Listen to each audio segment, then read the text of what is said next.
बिस्मिल्लाहिर्रहमानिर्रहीम। अस्सलामुअलैकुम नाज़रीन। कल मेरा ख्याल है कि वतन अज़ीज़ पे एक ख़ासा मुश्किल दिन था। मुश्किलात तो खैर एक अरसे से चल रही हैं, बैरूनी दुश्मन की तरफ से भी मुश्किलात हैं और पाकिस्तान के अंदर जो मारूजी हालात हैं, जो सियासी इर्ताश है, वो जो पिछले 2014 से धरनों से शुरू हुआ था अभी तक थमने में नहीं आ रहा। तो उस पर हम कई लिहाज से तबादलाई कर चुके हैं। एक तो भारत ने एक बहुत बड़ा ऑफेंसिव किया है LOC के ऊपर, जिसमें इंडियन अपने मीडिया के मुताबिक उनको अपना भी बहुत बड़ा जानी नुकसान हुआ है। वो खुद उनका मीडिया 12-13 कैजुअल्टीज़ फौज की बता रहा है, यकीन इससे कुछ ज़्यादा ही होंगी, लेकिन वो बता रहा है कि अफवाज पाकिस्तान का ये एक जवाब था उनको, जो उनके हमले के सिलसिले में उनको देना इंतहाई ज़रूरी था। और इसकी वजह ये बनी कि मकबूजा कश्मीर के अंदर हुर्रियत कॉन्फ्रेंस के जो मुजाहिदीन हैं या जो लोग हैं, उन्होंने वहाँ पे कोई हमला कर दिया था भारतीय अफवाज पे। पहली बात तो यह है कि सर्दी का जो मौसम होता है पहाड़ों में, चाहे अफ़गानिस्तान हो या कश्मीर के इलाका जात हो, ये फ़ौज के लिए यहाँ पे लड़ाई करना थोड़ा मुश्किल होता है, लेकिन गुरिल्ला वॉरफेयर के लिए बहुत ही ज़बरदस्त होता है। पिछले साल जब कश्मीर को 5 अगस्त 2019 में इंडिया में नया हज़म किया था, तो मेरा ख्याल है कि जो हम लोगों ने उनको धोखे में रखा, तिफ़ तस्लीं दी। इमरान खान साहब ने कहा था कि जुम्मे से पहले हम आधा घंटा या 10 मिनट एहतजाज करेंगे धूप में खड़े होकर एक टांग पे, तो और फिर उन्होंने कहा मैं सफ़ीर हूँ, फिर UN में गया, फिर पता नहीं क्या क्या उसको कंफ्यूज करके, तो और फिर वैसे भी होता है कि एक रिएक्शन जो होता है फ़ौरन देना मुमकिन नहीं है। अब मेरे ख्याल में इस सर्दियों में मुझे लगता ही है कि कहीं पे वहाँ पे मकबूजा कश्मीर में भारत के ख़िलाफ़ एक्टिविटीज़ बढ़ेंगी, क्योंकि वो लोग जो हैं वो भारत के तसल्लुत कबूल करने पर बिल्कुल तैयार नहीं है। वो हज़म ही नहीं कर सकते। ये हम ही लोग हैं कि जो उनको नुकसान पहुँचाते हैं पाकिस्तान से बैठ के, हमारे उनकी मूवमेंट को अंडरमाइन करते हैं। खैर, अब ये बढ़ता रहेगा। दूसरा ये है कि स्वात के अंदर मरियम बीबी ने जलसा किया। पहली बात तो ये है कि मुझे ये अच्छा लगा। मैंने कुछ अर्सा पहले वैसे ही ख्वाहिश का ज़ाहिर किया था, मुझे नहीं पता था कि जलसा होगा, कि इमरान खान साहब जहाँ भी जलसा करें वहाँ पे मरियम नवाज़ साहबा जलसा ज़रूर करें। चुनांचे अब तय ये हुआ है कि इमरान खान साहब जहाँ भी जलसा करेंगे, मरियम नवाज़ साहबा वहाँ जाके ज़रूर जलसा करेंगी और फिर बताएंगी कि हुकूमती जलसे में और मरियम नवाज़ के या नवाज शरीफ के बयानिए के ऊपर जलसे में कितना फ़र्क है। फिर उसमें तशवीशनाक बात भी मैंने दो दिन पहले भी कही है कि नारा जो है वोट को इज़्ज़त दो, जो नवाज शरीफ का बयानिया है, वो भी तकरीबन अवाम ने जो है पूरी तरीके से ले लिया है। और ये अब सारा मामला जो है, जिसको कहना चाहिए कि नवाज शरीफ और अवाम का जो बराह रास्त ताल्लुक़ बना है, मुझे अंदाज़ा नहीं था कि इस जलसे में नवाज शरीफ साहब भी खिताब फरमाएंगे। मैंने कल दोनों तकारीर जो हैं मरियम साहबा की और नवाज शरीफ साहब की भी लाइव सुनी। तो ये तकरीर जो थी, एक तो सरप्राइज़ थी, दूसरा पिछली सारी तकरीरों से सख्त थी। मैं सोच रहा था कि नवाज शरीफ साहब ने सख्त तकरीर क्यों की है, इसमें हम बाद में बात करेंगे। और ये जलसा जो है उसके क्या आफ्टर इफेक्ट्स होंगे, और पूरे पाकिस्तान के अंदर जो उन्होंने चतराल से लेकर कराची तक नारा पहुँचा दिया वोट को इज़्ज़त दो, और फिर मज़ार कायद-ए-आज़म पे जब ये नारा लगा तो उसके ऊपर क्या कॉन्सिक्वेंसेस हुए, इसका मतलब है कि ये कोई बड़ा हसास नारा है जो कि परेशान कर देता है। लेकिन उससे पहले ज़्यादा तशवीशनाक बात जो है वो यह है कि आज DGISPR और हमारे वज़ीर ख़ारजा साहब ने प्रेस कॉन्फ्रेंस की। वज़ीर ख़ारजा साहब तो मेरा ख्याल है कि एक मौजूद थे, लेकिन अमलन प्रेस कॉन्फ्रेंस वो DGISPR की थी, बहुत खूबसूरत, बहुत कमाल की और दिल बढ़ा देने वाली की। मेरा बड़ा क्लोज़ कॉन्टेक्ट रहा है। मैं ये कहूँ कि मेरा ISI के साथ एक अरसे से, जब मैं कायदा यूनिवर्सिटी में स्टूडेंट था, और मुझे याद है कि उस वक्त शायद कर्नल जावेद इस्लामाबाद के हेड थे, तो ISI ने इराक़ से असला रिकवर किया था इराक़ी एम्बेसी से। तो जिस तरीके से कमाल का काम किया था, तब भी से मुझे पता था कि ISI का मुतरफ़ हो गया हूँ। फिर तो एक दुनिया मुतरफ़ हो गया अफ़गान जंग के अंदर, हर एक ने इतराफ़ किया, किताबें लिखी गई, फिल्में बनी और बताया कि जी ये दुनिया के अंदर इससे ज़्यादा ऑर्गेनाइज, इससे ज़्यादा मौसर तंजीम जो है मौजूद नहीं है। और फिर बाद में जब अफ़गान जंग हुई तो जिस तरीके से जिन नामसाइद हालात में कि मुल्क के अंदर भी अमेरिका और भारतीय एजेंट, जैसा कि आज मैं बताया, एक अरसे से मौसर है। अजीत डोवल जो है, जो इंडियन सिक्योरिटी एडवाइज़र है, आज का नेशनल सिक्योरिटी एडवाइज़र, हमारे मोईद यूसुफ के कंपेटेबल, वो तो बाकायदा पाकिस्तान के अंदर सबवर्स एक्टिविटी के लिए 12-13 साल यहाँ रह चुका है। आज उन्हें कच्चे छट्टा इतनी खूबसूरत तफसील दी, अकाउंट, किसको पैसे मिले, MQM के खाते में कितने आए, बलूचिस्तान में कितने लगाए रॉ ने। एक चीज़ में थोड़ा सा शॉर्ट थे कि ये सारी एक्टिविटीज़ में इनको अमेरिका की आशीर्वाद थी। ये ISI के इल्म में भी है, और मेरी भी जब सिक्योरिटी की एक मीटिंग में कोयटा में इंटरेक्शन हुआ, उस वक़्त लेफ्टिनेंट जनरल आमिर रियाज से सदर्न कमांड कर रहे थे, और वहाँ पे जनरल शरीफ साहब भी आए थे, सबसे इंटरेक्शन हुआ और हमारी बड़ी ज़बरदस्त मीटिंग हुई, क्लोज डोर भी और लंबी चौड़ी भी। तो मुझे बड़ी आसूदी होती है कि जब भी मेरे इनसे इंटरेक्शन हुआ, और मैं इनके साथ बहुत ज़्यादा, मुझे थोड़ा बहुत, मेरे एक बड़े डेकोरेटेड किस्म के कज़न थे ब्रिगेडियर शफीक नियाज़ी, और वो MI में थे। तो कई चीज़ें, जब मैं सऊदी अरब में था या अमेरिका में था, तो मेरा इंडियन से इंटरेक्शन था, या और कई जगहों पे, तो मुझसे कई तरह दफ़ा वो मुस्तफ़ीद भी हो चुके थे, कोई ज़्यादा नहीं, लेकिन मैं हमेशा हाजिर रहता था। तो ये जो आज किया है, तो ये हमेशा मेरे लिए म्यूज़िक है कि हमारी ये इंटेलिजेंस एजेंसी जो है इतनी मौसर है, और इतने उसने एक एक कच्चा छट्टा खोल के हिंदुस्तान की रेशा दवानी को अदा कर दिया। अमेरिका इनके पीछे है, इसमें कोई शक नहीं है कि CPEC जो है उसको वो सबोटाइज करना चाहते हैं। मैं तो कह था कि जो वज़ीर दाखिला कह रहे हैं, मैंने 2014 से एक फ़िक्र जो मेरे तकिया कलाम बन गया था कि चीन जो है वो CPEC बना के छोड़ेगा, और अमेरिका जो है CPEC को नाकाम बना के छोड़ेगा। चीन के लिए CPEC बनाना उनके लिए ज़िंदगी मौत का मसला है, और अमेरिका के लिए CPEC को ख़त्म करना ज़िंदगी मौत का मसला है। यकीनन भारत का भी इंटरेस्ट था, और ये बात मेरी जब बहुत सारे जो हमारे अस्की इदारों के सीनियर्स हैं, बलूचिस्तान के अंदर हमारी सिक्योरिटी कॉन्फ्रेंस हुई थी 2016 में, तो उनसे भी जब बात हुई तो ये बात बिल्कुल अजान थी कि ये उनको इसकी पूरी कॉम्प्रिहेंशन थी। चुनांचे आज बहुत सारे रिटायर्ड जनरल्स हैं, उनसे जब बात होती है तो वो खुल के TV पे आके बताते हैं कि अमेरिका कॉम्प्रिहेंसिवली हर जगह इन्वॉल्व है, बलूचिस्तान के अंदर है, सबवर्सिव एक्टिविटीज़ में हर जगह इन्वॉल्व है। लेकिन मेरे गिला कुछ और है। CPEC का जब जिक्र किया ना आज उन्होंने, तो मैं एक ही बात कहता हूँ कि हमने ये CPEC जो है 3 साल पहले या 3.5 साल पहले ये बंद क्यों हुआ? जब रज़ाक दाऊद ये बयान दे रहे थे कि हम इसको हेल्ड इन बेस कर देंगे, या 2 साल के लिए हम इसको सूखना डाल देंगे, बैक बर्नर पे डाल देंगे, तो किसी ने पूछा क्यों नहीं कि ये आपने किस कॉन्टेक्स्ट में किया? मुझे हमारी उस दिनों में चाइनीज़ एम्बेसडर से बहुत इंटरेक्शन होती थी, 2017 में, 2018 में। पहले एक एम्बेसडर था, फिर उसमें वो चला गया, फिर दूसरा एक नया आया वो एम्बेसडर। सारे इस बारे में फिक्रमंद थे कि पाकिस्तान जो है वो क्यों CPEC के पीछे इस तरह खुद उनका मददगार बन गया है, जो लोग CPEC बंद कराना चाहते हैं। क्योंकि आप सियासी अदम इस्तेकाम लाएंगे तो CPEC अफेक्ट होगा।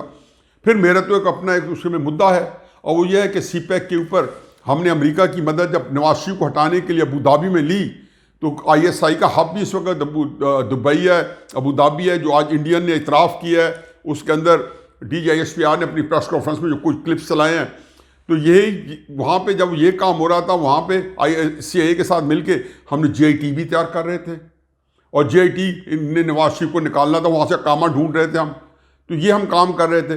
तो चुनाचे CPEC को बंद कराने में इंडिया ने तन मन धन लगाया, लेकिन इसको बंद जिन्होंने कराया वो कौमी मुजरम है, जो पाकिस्तान के अंदर उनके मददगार साबित हुए। लेकिन हम मानते नहीं हैं, हम ये कहते हैं कि हम अपने 2 गिरबान के ये जो बटन है ये ना खोलें। मेरा तो गले यही था कि आप जो कराची का वाक़या ज़मीनी तौर पे जो नवाज शरीफ साहब ने कल भी उससे मुस्तर बात की है, तो उसमें ISI का जो एरिया कमांडर है, जो पॉसिबली नाम नहीं आया, ब्रिगेडियर साहब हैं, और इस तरह जो रेंजर्स के जो हेड हैं, जिनके खिलाफ तादीबी कार्रवाई करने का कहा गया है कि इनको हटा दिया गया, यानी इन पोजीशन हटा दिया गया, मज़ीद उनको सजाएं मिलती है नहीं मिलती दूसरी बात है, रिपोर्ट सामने आती है वो एक और बात है।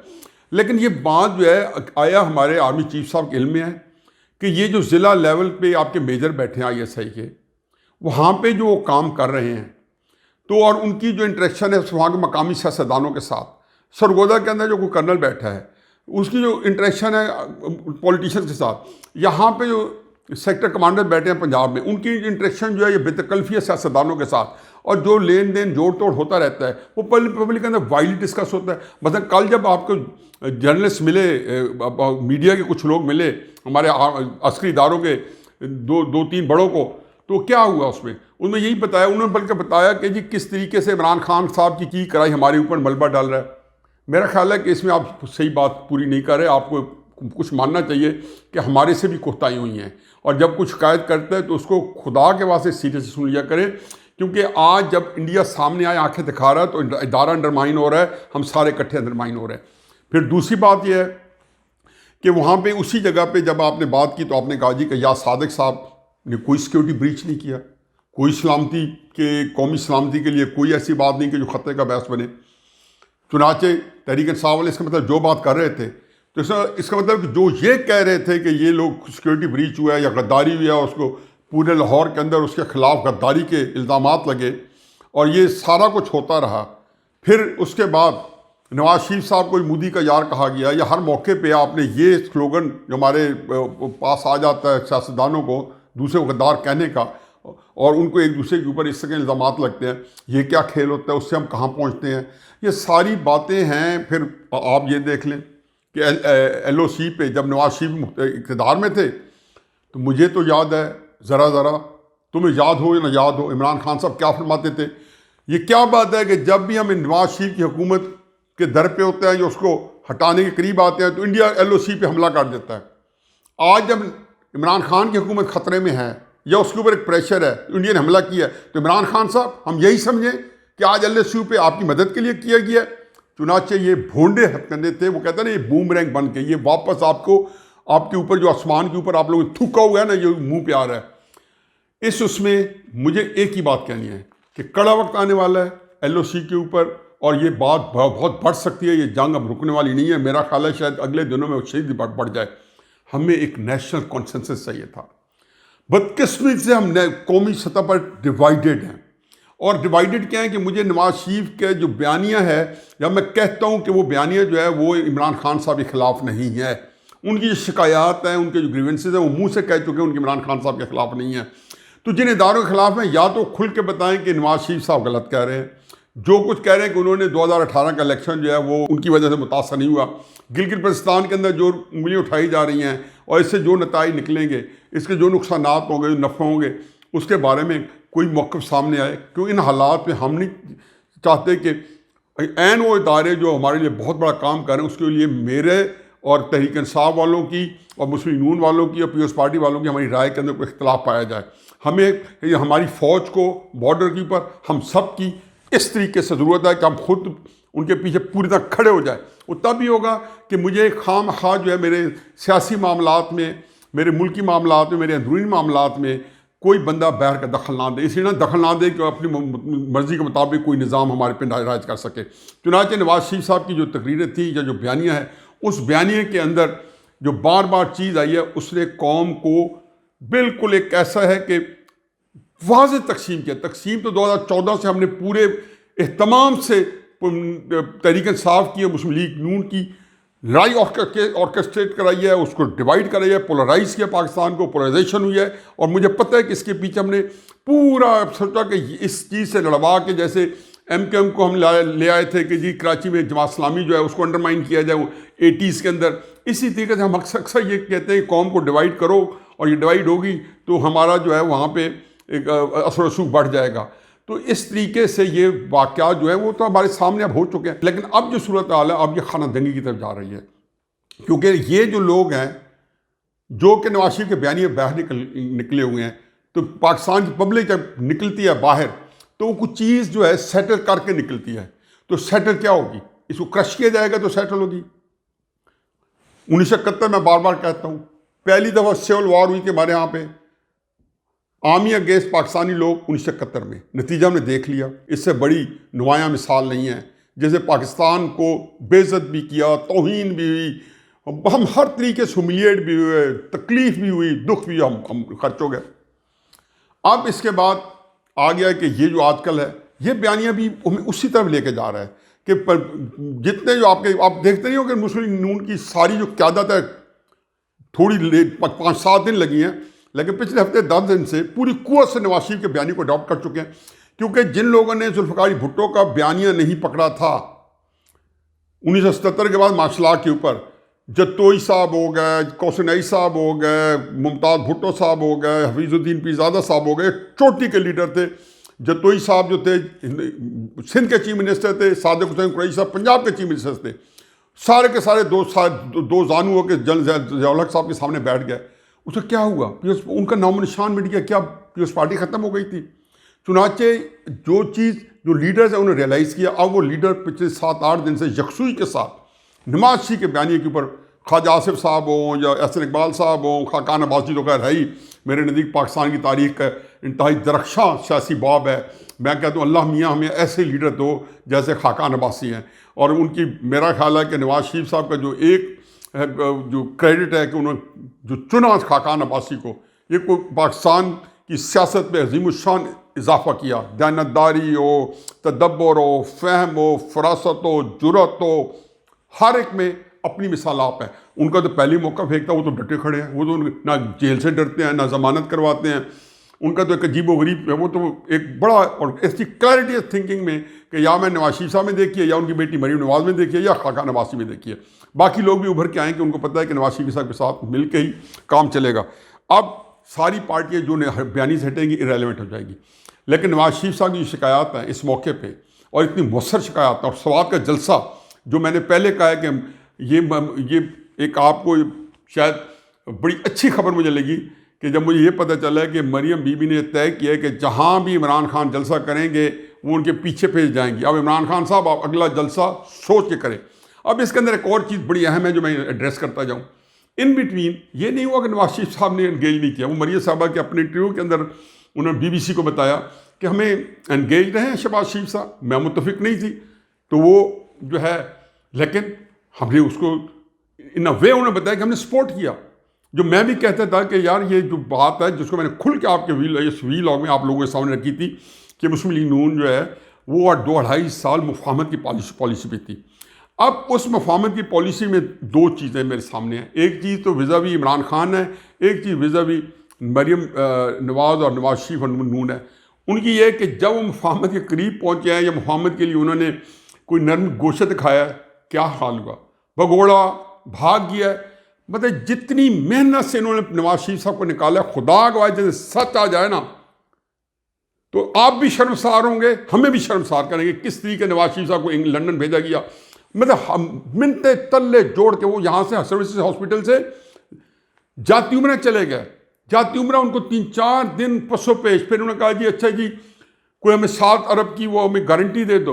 उन्होंने कहा जी गारंटी तो बात की बात है, मुझे आप जब मेरे साथ बात ही ना करो। इन्होंने पाँव पकड़ के, जिसमें इमरान खान साहब ऑन बोर्ड थे, और वो सारी बातें मैं दोहराना नहीं चाहता हूँ, वो गए। जैसे गए महीने के बाद शुरू कर दिया वापस आओ भगोड़ा। क्यों? पॉलिटिकल माइलेज के लिए। ये नहीं कि वो लाना चाहते हैं, वो कहते तब इसको जलील करें, ख़राब करें नवाज शरीफ को। मीडिया ट्रायल तो हमेशा से हो रहा था, पूरा मीडिया जो 100% जब आपको अवेलेबल हो भगोड़ा। फिर मरियम साहबा ने थोड़ा सा एक नरमी दिखाई और अच्छी दिखाई, और उनकी नरमी हमेशा है कि वो अपनी तकरीर में ना COS का नाम ले रही हैं, ना ISI की DG का ले रही हैं, लेकिन उन्होंने कहा जी कि बातचीत हो सकती है। मैं समझता हूँ कि इसके बगैर गुजारा नहीं है। और शर्म में क्या शर्म है? अगर आपको पता है कि चीज़ें एक्सपोज हो गई हैं और उसको कोई अब दूसरा हल नहीं है तो आप बातचीत करनी है। तो दूसरी बात यह है, इसमें जो बात है कि जैसे ही अगले दिन शुरू हो गया चीर फाड़ के रख देंगे। फिर उसके बाद मुझे तकलीफ है कि मरियम को धमकियाँ दिलवाई दी गई। भाई ये हैं पनपने के तरीके, ये हैं बातचीत को आगे बढ़ाने के तरीके। या तो एक जो चीज़ है वो ये है कि पहले एस्टेब्लिशमेंट को अगर कोई इस सिलसिले में कोई लाहमल बनाना है तो इमरान खान को ऑन बोर्ड करें। हमेशा मैं कहता हूँ कि वो आपको सबोटाइज कर देते हैं, वो सारे के सारा मामले को सबोताज में कर देते हैं, वो बिल्कुल उसको तितर बितर कर देते हैं। और ये सारी चीज़ें मसलन अब सूरत हाल ये है कि एक तरफ तो आप मरियम को थ्रेट भी कर रहे हैं, उसको ह्यूमिलिएट भी कर रहे हैं, और फिर उसको मैसेजेस भी आ रहे हैं कि जी तुम्हारी सारे वजीर ओपनली भी और हर तरीके से भी कि हम तबाह बर्बाद कर देंगे, नस्लें तो मुक जाएंगी, एजाज शाह ने तो जो खुल के दी थी, खुफिया तरीके से भी उनको धमकी और कत्ल की धमकियों के आ रहे। ये मरीम की बहुत बड़ा पन है, मरीम नवाज साहबा का, कि उन्होंने ये अपनी बातें नहीं बताई, नवाज शरीफ साहब ने अपनी बातें नहीं बताई कि हमें कितनी थ्रेटनिंग कॉल्स आ रही हैं। लेकिन ये पनपने की बातें नहीं है, ये बातचीत को आगे चलाने की बातें नहीं है। और ये देखें ये कौन कर है। दूसरी बात जो इस प्राय में मैंने अर्ज करनी है, वो इमरान खान का एस्टेब्लिशमेंट पे गुस्सा है। मसलन आप ये देखें, शहबाज गिल ने ये कहा कि बाजवा साहब ने जो फ़ोन किया है उसको बिलावल भुट्टो को, तो उसमें इमरान खान साहब को इसको मालूम नहीं था। ये होता है एहतजाज, ये होता है प्रोटेस्ट। फिर हर तरीके से मैं समझता हूँ कि एस्टेब्लिशमेंट को उन्हें इनकैपेसिटेट किए हुए है। अगर एस्टेब्लिशमेंट के अंदर कोई एक दफ़ा ISI के लेवल पे या आर्मी चीफ के लेवल पे, जिनके बारे में मुझे पता चला है कि बहुत ही मुदब्बर इंसान है और बड़े मामला फ़हम है, और मुझे ये पता चल के कि जट होने के बावजूद उनको ज़ाती तौर पे गुस्सा नहीं आता एक बात पे, या उसका जिसको कहना चाहिए कि वो एक उनके मुंतकमुल मिजाज नहीं है। ये एक अच्छी बात है कि अपने ऊपर उनके एक दो बयानात भी आए थे। जब ज़्यादा ट्वीट आई थी डॉन लीक्स के ऊपर, तो उन्होंने कहा था मेरे लिए बड़ा एम्बैरेसिंग था, मेरे अपने पुलिस के सामने एम्बैरेसिंग था, लेकिन मेरे बच्चों ने मुझे कहा कि ये आपको नहीं करना चाहिए था, मैंने कर दिया। इस तरह कई बातें बताई कि ये हमारे लिए बड़ा तकलीफ में था। तो मेरा ख्याल है कि उसमें ज़रूर सोचते होंगे कि कुछ चीज़ें ऐसी हैं कि जो नवाज शरीफ का गिला शिकायत बिल्कुल जायज़ है। और मुझे बताएं कि उन्होंने 2.5-3 साल नाम नहीं लिया, इसका क्रेडिट दे दिया उनको। और अगर वो तांगा में बजांगा में जो नाम लिया है, तो एक अपने तरीके से बीइंग डेविल्स एडवोकेट ये एवेल्यूएट करें कि नवाज शरीफ साहब जो हैं वो उन्होंने ज़्यादती की है। आप किसी को, एक बिल्ली को एक दीवार की तरह धकेलते हैं तो वो भी बेचारी पंजे मारना शुरू कर देती है, हालांकि होती बिल्ली है। तो क्या इंसान, क्या उनकी भी इज्जत है, उनका वकार है, वो 1 करोड़ 30 लाख वोटर्स हैं, पता नहीं कितने लोगों के दिल का तारा है। देखते नहीं है कि वो नारे जो हैं इदारों के खिलाफ लगना शुरू हो जाते हैं। क्या नवाज शरीफ लगवा रहा है वो नारे? नहीं। क्या जब शहबाज शरीफ साहब गिरफ्तारी के लिए उनको लेके जाया जाता है तो नारे लगते हैं, क्या शहबाज शरीफ साहब लगवाएं? शहबाज शरीफ साहब बेचारे तो आपके सामने मरन जान मरंज पड़े हैं। तो चुनाचे इसमें एक बात ज़हन में रखें कि पहली बात यह है कि बातचीत के अंदर अगर आप कर रहे हैं तो उसके अंदर क्लैरिटी के साथ जाएं, और जो लोग उनको थ्रेटनिंग कॉल्स दे रहे हैं, जो इसको सबअटैच कर रहे हैं पूरे मुज़ाकरात के अमल को, इनकी गिरफ्त, इनकी गर्दनों से पकड़ें। और फिर इमरान खान साहब और नवाज शरीफ साहब जो दोनों आपसे नाराज़ नज़र आते हैं, तो इसके लिए आपको कोई ऐसी सूरत पैदा की जाए कि इमरान खान साहब को ये ना अब मिले कि उनकी जो फ्रस्ट्रेशन हो, वो बात एक ही कहते हैं, इक़्तिदार छोड़ दूंगा, NRO नहीं दूंगा। ज़ाहिर है वो आर्मी के साथ बात कर रहे हैं, वो COS को कह रहे हैं। जब वो कहते हैं जी कि पाकिस्तान का गद्दारी होगी, तो नवाज शरीफ ने तो गद्दारी नहीं करनी ना NRO दे के। वो ये दो बातें मैं कई दफ़ा कह रहा हूँ कि वो शुरू से 2 साल से मेहमद डैम के ऊपर सामने आर्मी चीफ साहब बैठे थे वर्दी के अंदर, तब भी वो कह रहे थे कि NRO नहीं दूंगा। तो उनको क्या सुना रहे होते हैं। अब बुज़दार के ऊपर भी मेरा ख्याल पहली डिमांड ये है कि बुज़दार को हटाया जाए। अब बुज़दार को कौन हटाए, इससे मैं पूरा कल परसों एक बड़ा एक वीलॉग अलहदा करूँगा कि मैं कोई आपको सरप्राइज़ नहीं देना चाहता हूँ, लेकिन अंदर की बात बताऊँगा कि अंदर बुज़दार के ऊपर क्या खिचड़ी बन रही है। और जो हमारी एस्टैब्लिशमेंट है उसमें एक बड़ी परेशान कुन कैफियत में है कि किसी जगह उन्होंने तहरीक इंसाफ को लिमिट करना है और कुछ उन्हें स्पेस मुस्लिम नून के लिए निकालनी है। और ये वो एक ऐसा लाजनहल मसला है जो उनके लिए चैलेंजिंग है। और ये ऐसे वक्त में जबकि बज़ाहिर इमरान खान साहब भी उनसे नाला हैं और नवाज शरीफ साहब से भी उनसे नाराज़ नज़र आते हैं। ये है बहुत बड़ा काम। और मेरा ख्याल है कि जो ISI के कारनामे आज उन्हें करवाए हैं और जिस तरीके से यकीन जाने के जब भारत हमारे पे हमलावर होता है तो मैं आपको महफूज समझता हूँ। किस वजह से? अपनी 6-7 लाख की मुसल्लह अफवाज के बलबूते पे, अपनी ISI की कारकर्दगी से। चुनाचे जो कारकर्दगी वो पाकिस्तान के अंदर से भी समेट लें तो ये कितनी बड़ी कुव्वत है जो हमारे पास मौजूद है, जो उसको फोर्टिफाई कर सकते हैं, जो ऑलरेडी अपनी धाक बैठा के बैठी है। इन हालात में आखिरी बात यह है कि अब ओछत कंडे मरियम को धमकिए या लोगों को यहाँ पे टेलीविजन के ऊपर, मीडिया के ऊपर आके कि जो निकलेगा क्रश हो जाएगा, ये पाकिस्तान के साथ दोस्ती नहीं है। ऐसे वक्त में जब दुश्मन हमारा जो है वो समझता है कि हालात उसके लिए 1971 की तरह के साजगार हैं, हमने इसको नाकाम बनाना है, सब ने मिल के वमा अलैना इल्लल बलाग।